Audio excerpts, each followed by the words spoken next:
तो एक बार फिर से आपका स्वागत है हमारे YouTube चैनल पर। आज के इस वीडियो में हम जानेंगे कि बिहार उद्यमी योजना के लिए ऑनलाइन आवेदन कैसे करते हैं। तो इस वीडियो में हम सभी कुछ स्टेप बाय स्टेप समझेंगे कि क्या क्या डॉक्यूमेंट लगेगा और ऑनलाइन करने का प्रोसेस क्या है। तो चलिए वीडियो को स्टार्ट करते हैं। तो सबसे पहले ज़रूरी डॉक्यूमेंट की बात करें तो आपके पास आपका मैट्रिक और इंटरमीडिएट का मार्कशीट रहना ज़रूरी है। इसके अलावा भी यदि आप ग्रेजुएशन या अन्य कोई कोर्स किए हैं तो वो भी आप दे सकते हैं, लेकिन इंटरमीडिएट तक पढ़ाई ज़रूरी है। उसके बाद आपके पास आधार कार्ड रहना चाहिए, मोबाइल नंबर, ईमेल आईडी, फिर उसके बाद जाति प्रमाण पत्र और निवास प्रमाण पत्र।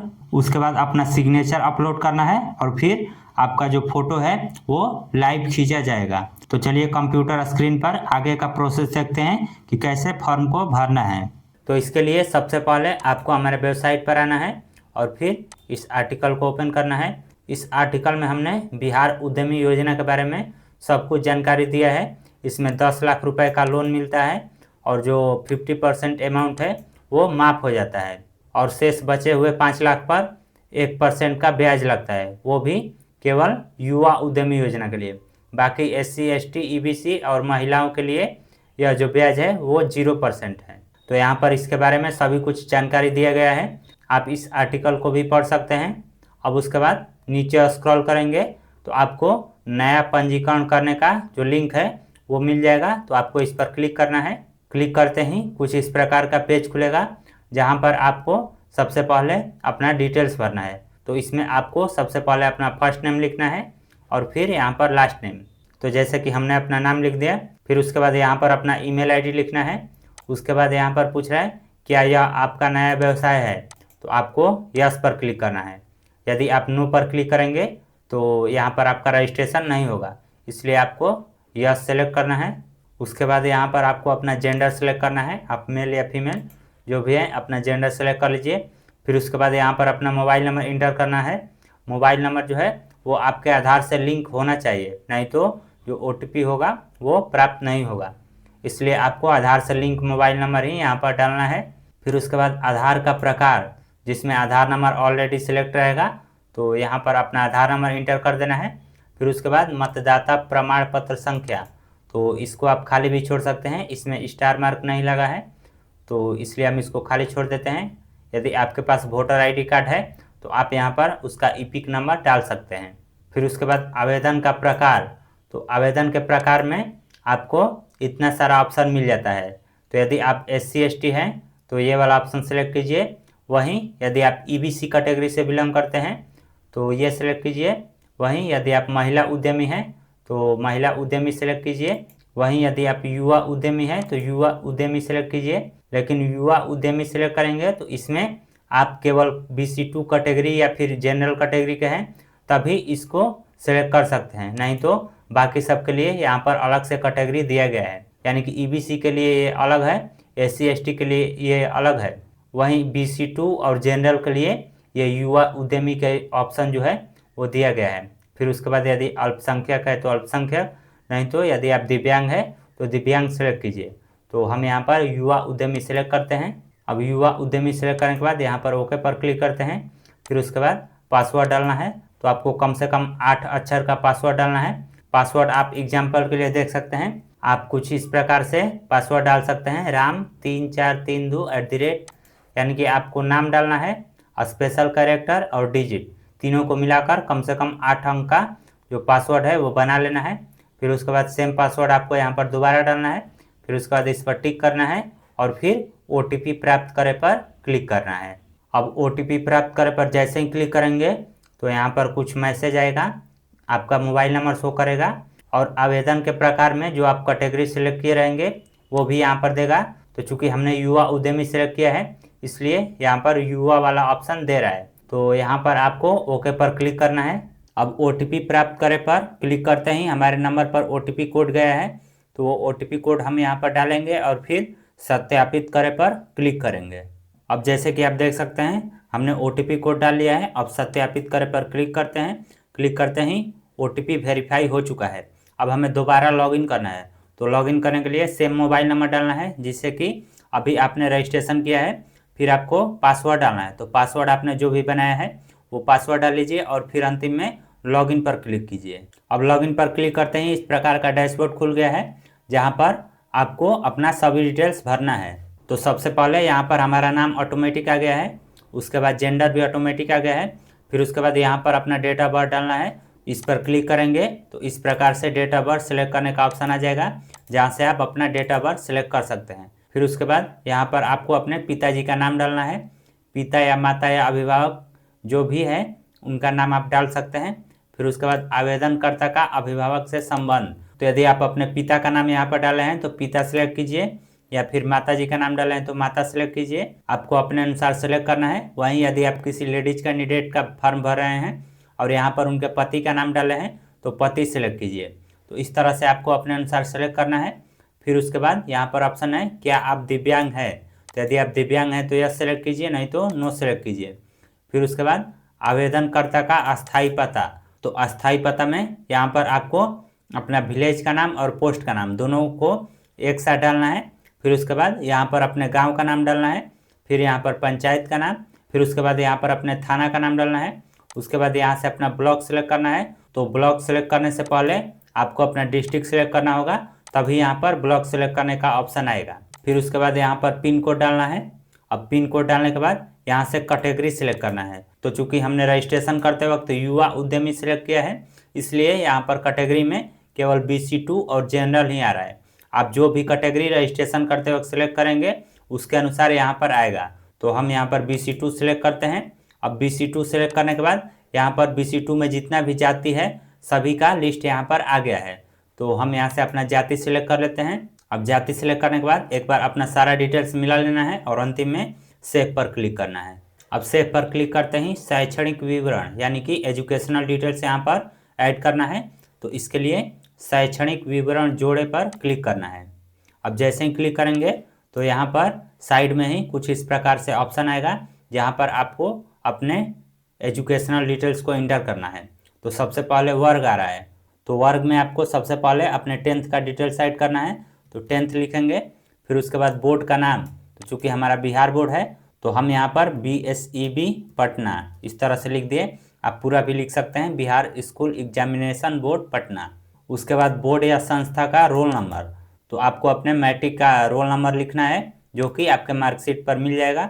फिर उसके बाद पास करने का साल, आपने किस वर्ष में मैट्रिक पास किया है वो यहाँ पर इंटर करना है। फिर उसके बाद विषय, तो विषय आपके मार्कशीट पर जो भी है, Hindi, Sanskrit, math, science, social science, सभी को यहाँ पर लिखना है। जैसे आपको एग्जाम्पल के लिए लिखकर दिखा दे रहे हैं, Hindi, Sanskrit, English, science, social science. इस तरह से आपको सभी सब्जेक्ट का नाम लिख लेना है और फिर अंतिम में जोड़े पर क्लिक करना है। अब जोड़े पर क्लिक करते ही इस तरह से आपका मैट्रिक का डिटेल्स ऐड हो जाएगा।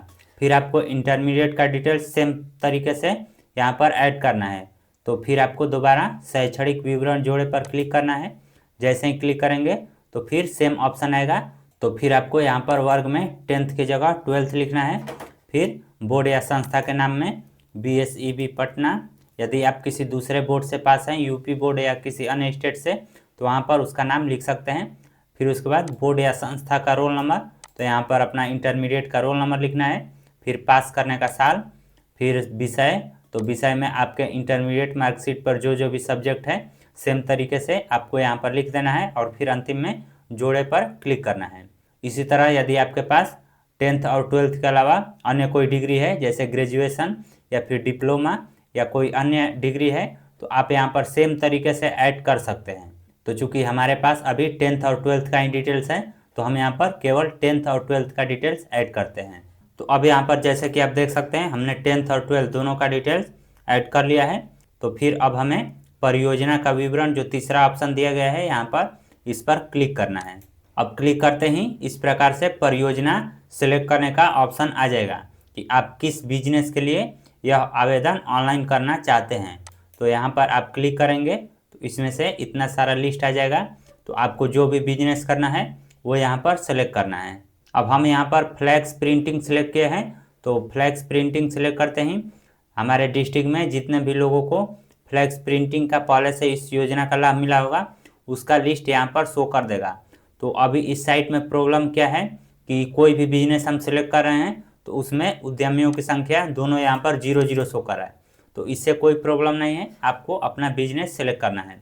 तो हम यहाँ पर फ्लेक्स प्रिंटिंग सेलेक्ट कर लिए।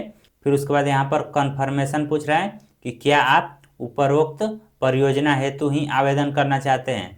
तो हम हाँ पर सिलेक्ट करते हैं, आपको भी हाँ पर ही सिलेक्ट करना है। फिर उसके बाद यहाँ पर दे रहा है परियोजना स्थापित करने हेतु प्रस्तावित स्थल का प्रकार, यानी कि यह जो आप बिजनेस सेलेक्ट किए हैं उस बिजनेस को रन करने के लिए आपके पास स्वयं का स्थान है या फिर आप किराए पर स्थान लेकर या बिजनेस करेंगे। तो चूंकि अभी हमारे पास स्वयं का स्थान है तो हम यहाँ पर स्वयं का स्थान सेलेक्ट करेंगे। यदि आप किराए पर स्थान लेकर या बिजनेस करना चाहते हैं तो किराए पर स्थान सेलेक्ट करेंगे और फिर जहाँ पर भी आप बिजनेस खोलना चाहते हैं वहाँ का एड्रेस इंटर करेंगे। तो चूंकि हमारे पास स्वयं का स्थान है तो हम स्वयं का स्थान सेलेक्ट करेंगे। फिर उसके बाद यहाँ पर अपना एड्रेस इंटर करेंगे। तो एड्रेस भी सेम तरीके से इंटर करना है। यहाँ पर आप जहाँ भी रह रहे हैं वहाँ का एड्रेस देना है, फिर थाना, फिर डिस्ट्रिक्ट, फिर उसके बाद ब्लॉक के बाद पिन कोड और फिर स्टेट, सभी डिटेल्स यहाँ पर भरने के बाद अंतिम में सेव पर क्लिक कर देना है। अब सेव पर क्लिक करते ही इस प्रकार से डॉक्यूमेंट अपलोड करने का ऑप्शन यहाँ पर खुल जाएगा, जहाँ पर आपको अपना सभी डॉक्यूमेंट अपलोड करना है। तो आप जेपीजी में भी अपलोड कर सकते हैं या पीएनजी में या पीडीएफ में भी। तो आपके पास जो भी फॉर्मेट है वो यहाँ पर अपलोड कीजिए। तो सबसे पहले यहाँ पर अपना जाति अपलोड करना है। यदि आप जनरल कैंडिडेट है तो आपको जाति अपलोड करने की कोई आवश्यकता नहीं है। फिर उसके बाद यहाँ पर दे रहा है कि महिला आवेदिका की स्थिति में जाति प्रमाण पत्र अनिवार्य नहीं है, लेकिन फिर भी आपके पास यदि है तो आप अपलोड कर दीजिए, कोई दिक्कत नहीं है। तो हम यहाँ पर जाति अपलोड करते हैं। इसके लिए चूज फाइल पर क्लिक करेंगे और यहाँ पर अपना जाति सिलेक्ट कर लेंगे और फिर अपलोड पर क्लिक कर देंगे। अपलोड पर क्लिक करते ही हमारा फाइल अपलोड हो जाएगा और बगल में इस तरह से डाउनलोड का आइकन शो करेगा। इस पर क्लिक करेंगे तो बगल में यहाँ पर आप जो भी डॉक्यूमेंट अपलोड किए रहेंगे वो यहाँ पर खुल जाएगा। तो इस तरह आप मिलान कर सकते हैं कि आपने जो भी डॉक्यूमेंट अपलोड किया है वो सही है या नहीं। तो इस तरह से बारी बारी से आपको अपना सभी डॉक्यूमेंट अपलोड करना है। तो जैसे कि हमने जाति अपलोड कर लिया है, फिर उसके बाद यहाँ पर मैट्रिक का मार्कशीट अपलोड करना है, फिर उसके बाद इंटरमीडिएट का, उसके बाद उच्चतम शैक्षणिक योग्यता का। तो उच्चतम शैक्षणिक योग्यता में यदि आप इंटरमीडिएट ही किए हैं तो इसमें भी आपको इंटरमीडिएट का ही मार्कशीट अपलोड करना है। वहीं यदि आप ग्रेजुएशन किए हैं या उसके अलावा कोई अन्य डिग्री आपके पास है तो उसका सर्टिफिकेट यहाँ पर अपलोड कर सकते हैं। फिर उसके बाद आवासीय प्रमाण पत्र, तो यहाँ पर आपको अपना निवास अपलोड करना है। उसके बाद प्रोफाइल फ़ोटो, तो प्रोफाइल फ़ोटो में आपको लाइव फ़ोटो ही खींचना है, यहाँ पर फ़ोटो अपलोड नहीं होगा।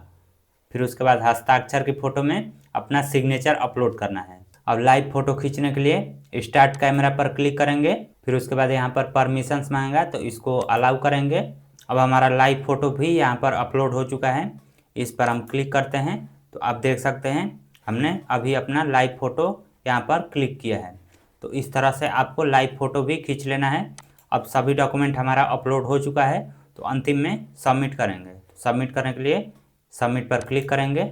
अब जैसे ही क्लिक करेंगे तो इस प्रकार का डिक्लेरेशन आएगा, तो इस पर टिक करना है और फिर फाइनल सबमिट पर क्लिक करना है। फाइनल सबमिट पर क्लिक करते ही इस प्रकार से रिसीविंग आ जाएगा। फिर आप प्रिंट पर क्लिक करके इसको प्रिंट कर सकते हैं और कस्टमर को दे सकते हैं, या फिर आपका ही है तो आप इसको सेव करके रख सकते हैं। तो इस तरह से आप बिहार उद्यमी योजना के लिए ऑनलाइन आवेदन कर सकते हैं। सेम प्रोसेस आप मोबाइल से भी कर सकते हैं, कोई दिक्कत नहीं है, क्योंकि हमने मोबाइल से भी इसको ऑनलाइन करके ट्राई किया तो कोई भी प्रॉब्लम नहीं आया, सभी कुछ हो गया। तो आपके पास लैपटॉप है या फिर मोबाइल है तो आप किसी से भी ऑनलाइन कर लीजिए, प्रोसेस सेम रहेगा। तो इस तरह आज के इस वीडियो में आपने जाना कि बिहार उद्यमी योजना के लिए ऑनलाइन आवेदन कैसे करते हैं। तो यदि आपको इससे रिलेटेड कोई क्वेश्चन पूछना है तो कमेंट करके पूछ सकते हैं। वीडियो पसंद आई हो तो इसे शेयर भी ज़रूर करें और ऐसे ही और भी वीडियो देखने के लिए इस चैनल को सब्सक्राइब कीजिए।